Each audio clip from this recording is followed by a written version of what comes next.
Okie doke. So today we are talking about the power of celebrating successes. And this is by far my favorite thing to share with people. All of my clients are required to do some version of this. So today we're going to be talking about why celebrating your successes is a different practice than gratitude, but equally important. Why you might have resistance to doing this. I see this all of the time, especially with high achievers, actually, people who are doing a lot in the world. They have a lot of resistance to this celebration. I'm going to be sharing with you the powerful benefits of doing this often. And I'm also going to give you 4 cool ways to implement this practice just to get you started on this path, because it is so important to allow you to realign yourself, to get into flow, and to create more successes, which is ultimately what you are probably wanting. So stick around and we're going to dive in just a moment.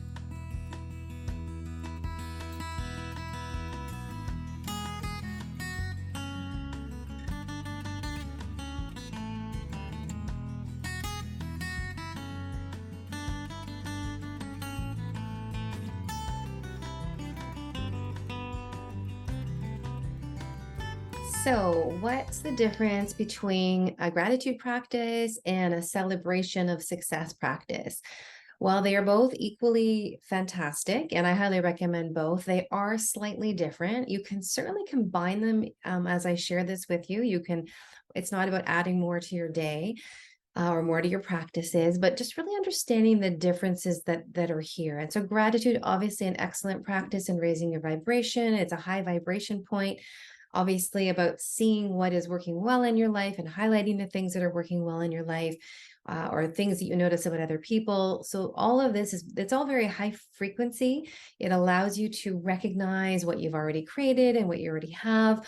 And so that there's lots of benefits of gratitude. So I'm not going to spend too much time here since this isn't the focus for today, but I wanted to highlight the difference really because celebrating your successes really is about self-empowerment. It's about self-acknowledgement. And this is something that, especially the self-acknowledgement, that many of us don't give ourselves time, space, or even permission to do. And really, it's about evolving or amplifying that, almost that muscle within you or that personal power within you around your self-worth, your self-confidence, your self-value, and repatterning the way you look at what you put out into the world, what you achieve in the world, and how you see yourself in relation to that. And so I won't go too long around that, but really just understanding it's different. There's definitely a difference between the two practices. And so we'll talk about what we can look at celebrating in a moment, but I want to talk about the resistance because you might already be feeling it. You might be saying, yeah, I don't really have time for this, or what's the point of this? That's dumb. I don't really want to. How is this going to make a difference for me? What I'm doing right now, maybe not a big deal. I'll celebrate when I get there, right? That's very common. For some people, they even have shame around celebrating when other people aren't doing as well. So they actually don't celebrate because they feel like it's not appropriate on some level. Again, mostly subconscious. Um, Oftentimes, yes, of course, there are bigger things happening in the world right now that are not pleasant in lots of ways. So people feel almost bad for celebrating their successes or earning some money or getting featured somewhere when there's a lot of other things that are out there. And I will just say on that note, you diminishing yourself and not acknowledging yourself is not going to impact that in a positive way, right? You adding more light energy, more frequency of good, basically, is going to help outside situations more than not doing that for yourself. So really energetic frequency, if we really want to make shifts in the world, that's where it's going to come from. Yes, there are people who are going to be doing the actions on the ground, but shifting our vibration and our frequency is one of the best ways, and elevating ourselves is one of the best ways that we can elevate actually everyone on the planet. So we're also taught not to toot our own horns. That's so drummed into us, right? It's like there's a whole thing I have on, you may have seen the I'm Awesome visualization. I would recommend that if you have not watched that one yet. It will sort of show you some hidden ways in which you might be dimming or sort of keeping yourself small, because it's not really promoted, right? Around celebrating yourself or tooting your own horns or saying, I did this, I did this, I did this.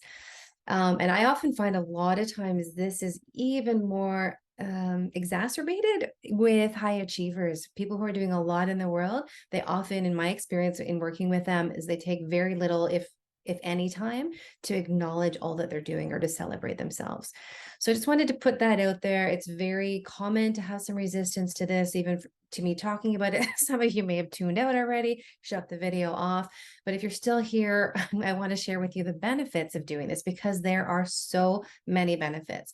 And I'm not going to give you a long list. I'm going to give you a few key ones, but I want you to understand the power of them. So the first really is that we get to wire in pleasure pathways. And unfortunately, that is not something that we have a lot in our neurology, in our nervous system, in our brain waves, right? We have a lot of struggle pathways. We have a lot of trying hard pathways. We have a lot of life is hard pathways. We really have a lot of that. Again, some of that's collective consciousness. Some of that's how we've been raised. Some of it's just habitual within us. And so the pleasure pathways are not always as fully formed. And this is a really powerful and quick way to do it, because once we wire in new pleasure pathways associated with celebration, associated with ourselves, it's just like any kind of neural pathway. Once we groove it more, it's going to become more and more ingrained in us. And that is going to create more and more things to be pleasurable about. So really can't overstate this, because we have so many pathways that are not about pleasure. And so, and again, it's not our fault. It's not right. There's just a lot that's there and that's sort of wired into us, and news and all these things. But you have this opportunity to rewire your own pleasure pathways. It also lets you see the progress you're making, because and it gives you proof. Your ego needs proof, and it's going to always tell you that you're not doing enough, you're not further enough along, you're not really making progress, you're back where you started, some version of that, right? And so when you really get into this place, in those sort of I'm not doing enough patterns, or just that negative self-talk that can happen, especially as you're, moving forward in the world, which is, I think, what most of you are doing in some way, and that's why you're watching my channel. So yeah, it gives you proof, like tangible proof, like you're going to actually have proof that you are making progress, right? That you are different than you were before. It also will give you more inspiration and motivation to create more. It's like I was a teacher for many years. And so I knew very quickly that it was about affirming the kids and what their skill sets were that allowed them to be inspired and motivated. There's a very small percentage of the population that likes the critical, you need to work on this. I mean, I think we all want to know the areas that we want to elevate, but really often, and sometimes that does give us motivation. But in general, the more we have some pleasure associated with something, yes, pain also, but I think really pleasure is often what motivates us, right? And so it's going to inspire you to want to do more, right? And to want to create more, which is ultimately going to create more things that you feel successful with or feel accomplished within yourself. It's also going to shift you from proving and pushing in that energy to more enjoyment and flow, because you are going to be seeing all of this or experiencing all of your progress with that sort of pleasure pathway lens and celebration of yourself. And as always, you have this way to use energy to do the heavy lifting for you. This is what this whole channel really is about. This is what all of the work that I do is to help people really connect to their energy and use it to really amplify their progress and their to be more efficient and exponential in what they want to be creating, right? We can really do a lot once we shift our mindset, yes, our perspective and our energetics around something. We all of a sudden are going to start to open up things much more easily, much more flow, and things are going to come to us much more quickly. So, so I'm going to leave it at that. I could go on and on and on and on and on about the benefits of doing this, but I think you get the gist. And I'm going to be sharing 4 different ways that I share with my clients. But I want to just talk first about what constitutes a success, because you might be thinking, well, what are you talking about? What do you mean by celebrating successes? So I just want to give you a couple of examples and really sort of an overview of what we want to start to wire in. So there's lots of things that are going to constitute success. That can vary all the way from inner shifts that you're having to outer actions that you're taking, to cool insights that and learnings that you've uncovered and implemented. It can look like the outer results achieved. And I left that purposely till the end because most of us will celebrate when the outer result is achieved only. And I really want you to get that it's like you could be creating some pleasure pathways and flow much sooner, and you will get to that outcome much more quickly, right? So that's really the whole point of doing this, is not waiting until I get there, right? Until I get the thing, then I'll celebrate. But in the meantime, I'm going to be hard on myself. I'm not going to notice what I'm doing, right? I'm not even going to pause for a moment to notice what I'm doing, right? Or the actions that I've taken or the shifts that I've made. So just some examples, right? Could be some of that sort of obvious external things, like I gave a great presentation at work. I received a new level of income, or I had a whole bunch of money coming in this week. I made a bold ask to someone, again, whether that's personally or professionally. Maybe it's more in the body way. I ate really well and drank a lot of water, which obviously all ties together with our impact and income and everything that we put out into the world. Maybe you made an old pattern really conscious and you started to shift it. I will say that's probably one of the biggest successes that you can have. And if you haven't seen my series on upper limits and self-sabotage, I would recommend those videos. I did a 3-part series all around that. You may have brought on a new client. You may have navigated a really difficult conversation well. You might have received great reviews on your project, your book, your performance, a testimonial from someone. There are so many things that I could give you, but hopefully this gives you an idea, really just understanding that we want to redefine what success is. It's not just the external end result. And you can take that or leave it. If you want to keep that, you can, but I'm just letting you know that we can be celebrating and having a much more expansive path, a much more enjoyable path, and still get to the result, and often much more quickly and much more exponentially, and a much more expanded result, actually, by doing this. So I am going to give you 4 really, really great tools to implement if you are so called. And I find that my clients who do all of these are the ones who achieve the most success, that outward success that they're wanting. It's because they put all of these pieces together. So I've actually layered this as a protocol. And so I would just, encourage you to at least pick one. And if you want to sort of layer them in, I'm all about layering and integrating things. Again, there's an efficiency. I'm all about efficiency, and I think we can do a whole bunch of things. We don't have to spend a long time doing this. I just want to highlight that this is not going to take you long at all. So number 1 is having a running list of your successes. So that could be in your journal. It could be with a Word doc. With my clients, I often have them, we kind of co-share it. And so they write their successes and then I comment on those successes or help them elevate those successes. So something where you could do it in your regular journal, but you might even want to have a special journal or a special place or a Word document where you kind of capture all of this. And so looking maybe a few days a week, it doesn't have to be every day, but maybe a couple of days a week that you are going to be like, oh yeah, I'm going to check in and capture some of my successes.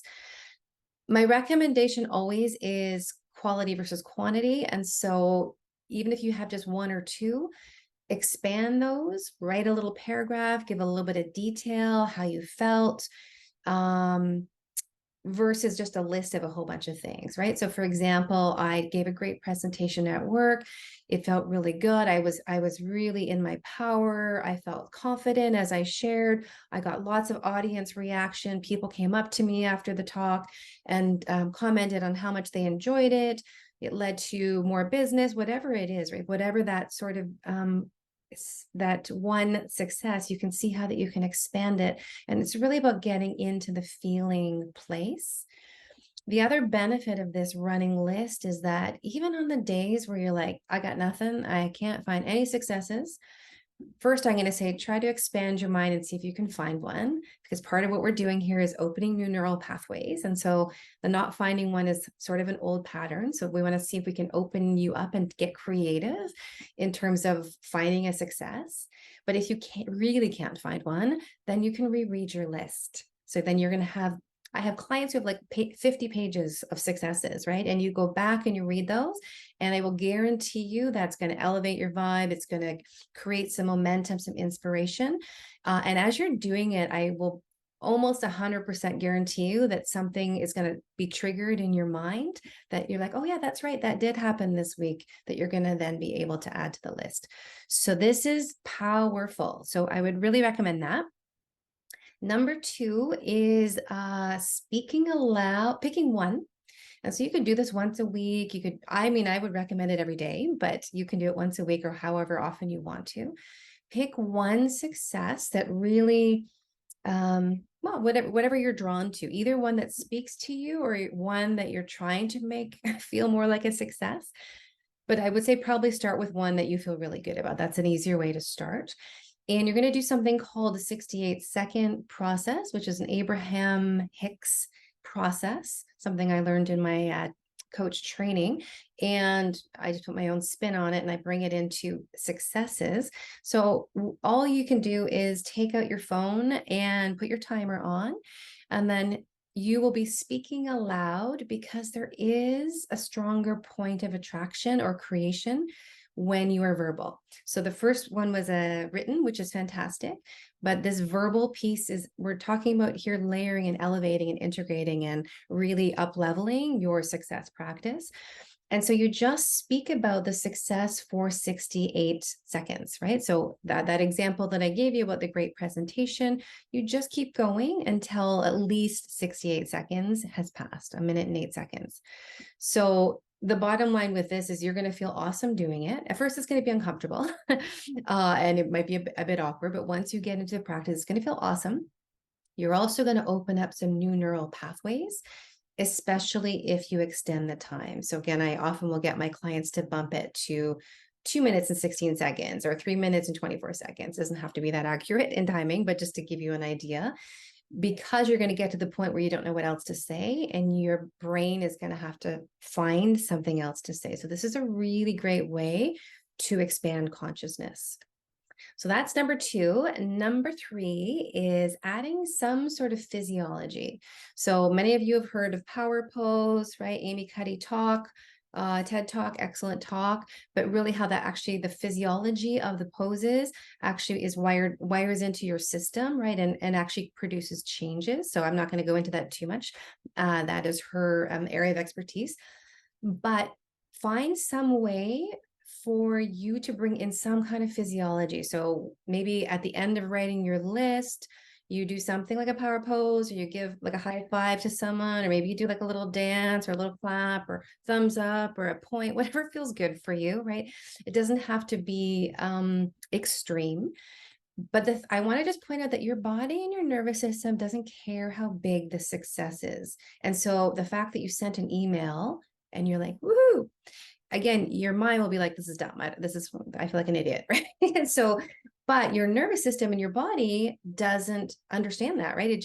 All it's doing is associating good feelings with you accomplishing something and doing something. And it's going to want to continue that feeling and to want to build on that. And so there's such a power in adding this physiological component. And I get that it's going to feel uncomfortable. Probably a lot of this is going to feel uncomfortable because it's not something that is really, we don't tend to focus on it.